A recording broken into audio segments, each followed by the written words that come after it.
So, talking about Health Impact Fund, can you explain a little bit us which are the ideas behind it? Sure. So the Health Impact Fund is the second way of incentivizing pharmaceutical innovation. The normal way is that the innovator gets a patent and then sells the product at a very high price during the time that the patent lasts, and thereby recovers the investment in research and development. We want to give the innovator an alternative way to recover that investment, and this would be based on the health impact of the medicine. So when the medicine is introduced, it receives health impact rewards for a period of 10 years, and the more health impact the medicine achieves, the more money it gets. But the condition of receiving that reward is that the innovator agrees to sell the product everywhere at the lowest feasible cost. So the innovator could, for example, put the medicine manufacturer out to tender, and the cheapest manufacturer wins the contract, supplies the medicine at a very low price. The innovator sells it at the same very low price and makes no money on the buying and selling, but makes all the money on the health impact rewards. So this would be a special track that fills a gap in the existing system, especially for diseases that are high impact and mainly found among the poor. And who's paying for it? It could be paid in principle by anybody, so Bill Gates or corporations or private donors, but we need core funding from governments. And the reason for that is that if you want to develop a new medicine, it takes maybe 8 to 10 years until you reach marketing approval, and then you get 10 years of rewards. So if you start a project today, you want to be sure that there's reward money in the 2020s, and only governments can make credible promises of money that far in the future. But you receive the money once you have already developed the drug. That's right, so it's pool funding, that's right, it's a pool funding mechanism. So you get paid only if there is a successful drug and only if the drug really achieves health impact. So even if you have a good drug but nobody takes it, you get no money. It's not useful then. No, that's right, you get money only if there's real health impact. Okay. So, as you said, Health Impact Fund is asking for public contribution, but now, as you know, we are having a very big economic crisis, and governments are reducing public aid. So, where do you think that solidarity begins? Well, let me say first that there is some benefit, even for rich countries, from joining the Health Impact Fund project. Because the Health Impact Fund makes the medicines that are funded through it cheaper in poor and in rich countries. So some medicines will be neglected disease medicines, and there's not that much need for them in Spain. A little bit for migraines and so on. You have a little bit of Chagas, you have a little bit of malaria in Spain, but not very much.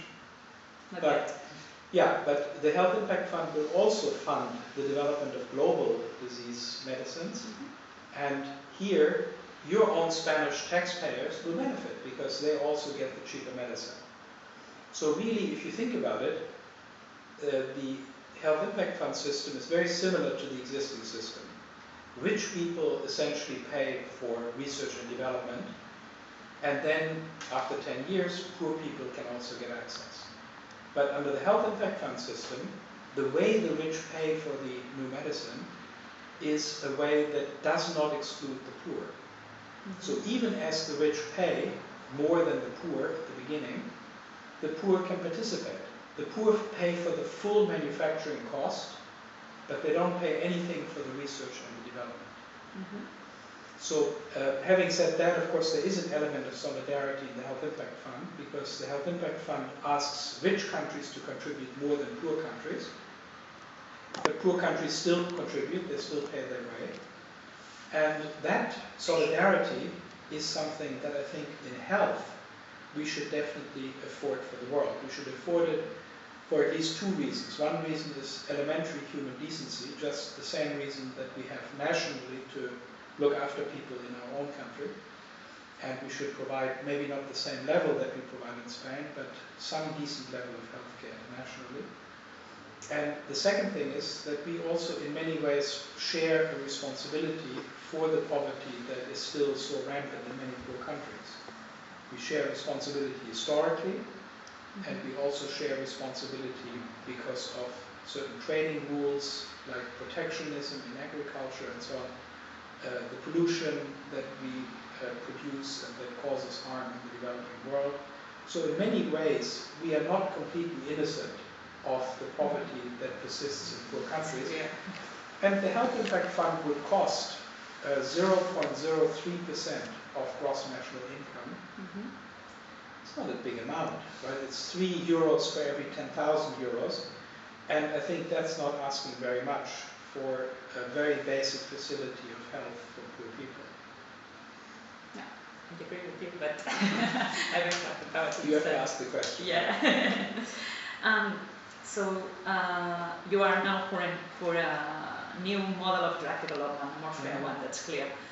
And we think that Western people, we are over-medicated, and in southern countries, basic drugs are missing. That's also clear. And we have never reached a fair distribution of incomes. So, do you think, why should we demand fairness in drug distribution now then?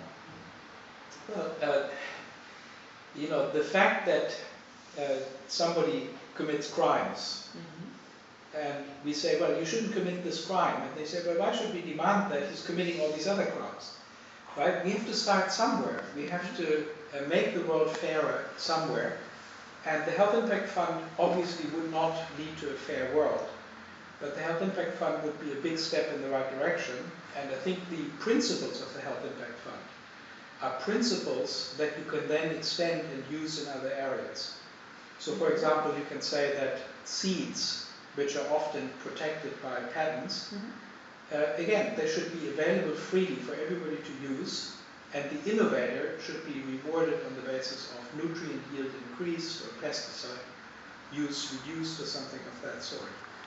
So it could work in that area as well. And also there's a fundamental principle in the Health Impact Fund that the health of all human beings matters and matters equally. So innovators get rewarded for improving the health of rich people and poor people, same amount of reward. And again, that's a principle which we should adopt, I think, not for everything in the world, but for those basic minimum needs that human beings have.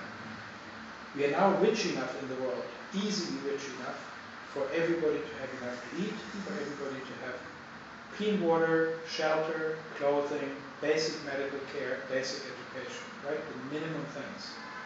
And financing that for the whole world would cost about 2% of global income, and the other 98% can be unfair and unequal, but at least this 2% should be there for everyone. So it could be a good starting point then. I think so, yeah, I think so. It's a starting point that's realistic. I mean, there's a lot of interest in global health, there's a lot of support for it, and I think we should just make a start with that. So, you also say that it is important that we should be able to govern ourselves. Yeah. But it seems that nowadays, the present tendency goes toward the direction of asking others to tell us what to do. For instance, in terms of health, it seems that people prefer being prescribed drugs than living a healthy lifestyle. What do you think about that? Yeah, look, I think that is true. And it's true that many of the problems that we have can be effectively addressed in ways that have nothing to do with drugs. And so I don't want to say that medicalization is the answer to health deficits. But I still think, again, the Health Impact Fund is one project within a much larger initiative.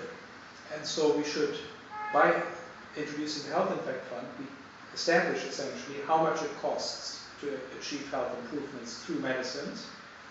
And then many other interventions will turn out to be cheaper.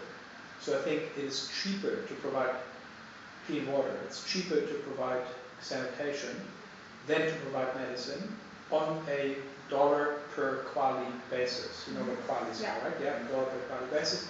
So the Health Impact Fund establishes a benchmark. For example, that it costs about $300 per quality to to achieve health impact in the developing world. Once we have that benchmark, and once the world has agreed to pay $300 per quality for medicines, then all the cheaper interventions become much more easy to justify. You can then say to governments and to NGOs and individuals, let's do all the interventions that are cheaper. Exercise programs, sanitation, clean water, and so on, and gradually build up. So one thing that the Health Impact Fund stands for is cost effectiveness thinking. That we look very carefully, because in the moment we are spending huge amounts of money on medicines, about $1 trillion a year, $1,000 billion a year, and we don't really know how much we get for that. Many medicines are useless.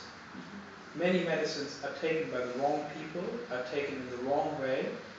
So instead of paying more and more and more every year, we should look at what we are already spending and look very carefully whether we can use that money more effectively. And I think we can use it much more effectively. So in the end, the Health Impact Fund would cost initially $6 billion, but most of that money would come back. It would come back directly because drugs are cheaper, Health Impact Fund registered drugs. But it would also come back because we learn how to evaluate what we are doing. We learn about health impact assessment, and these methodologies of assessing health impact and supporting what works and stopping what doesn't work, this kind of methodology will help us across the board. So, do you know the Bauman idea about liquid modernity? Bauman? No? Maybe I don't pronounce it correctly. Bauman? Is that Zygmunt Bauman? Yeah, that's it. Yeah, I don't know very much about it, but I'm happy to talk about it if you give me... No, I'm not really an expert on that. But the idea of him is, he talks about liquid modernity, so that, you know what it is about a little bit? Okay, so let's leave this question then. Because do you know what it's about? A little bit, but not that much. So I was wondering if you can explain it also in comparative with your ideas. No, I don't know. You don't know that? I saw him once, but it was difficult to explain. Yeah. I think he says about modernity that it's something that it's very, it's fluent. You know, that it's not something that it's very fixed. And then everybody has to adapt in the context that he's going. But I don't think it's good to compare it now. It's okay. So my last question then, in the middle of this economic crisis that we are having now, poverty is growing in a lot of places, especially mainly in Spain it is. So now there's a lot of people out of work. And so do you think in this context, we would live in more solidarity if we are poor?